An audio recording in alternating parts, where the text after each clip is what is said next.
Quyonlarga ko'k oziq hech qachon bermanglar. Mana bunday quruq hashay beringlar, salqinda quritilgan chiroyli holatda. Quruq ko'rim beringlar. Bu ho'l berish, har xil po'choqlar quyonlarga yaramaydi. Mana shu holatda qarash kerak quyonni parvarishiga, yemishiga e'tibor berish kerak. Doimiy joyi quruq bo'lishi kerak, ozuqasi ham quruq bo'lishi kerak, dag'al bo'lishi kerak. Mana hammasida hashagi bor. Hammasi mana hashagi. Mana hashagi yeyapti.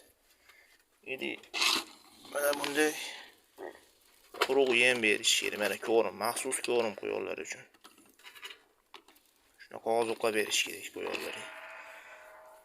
Har xil po'choqlar, hashaylar quyonlarda nobud bo'lishiga olib keladi. Keyin profilaktika ishlari, sug'orish ishlari, vaksinatsiya, emlov ishlarini vaqtida olib borish kerak. O'zini har bir kvartali bor dorilarda ham, keyin har bir oyi bor, kuni bor. Shunga ham amal qilish kerak, aziz quyonchilar. Shularni ham e'tiborga olib qo'yasizlar.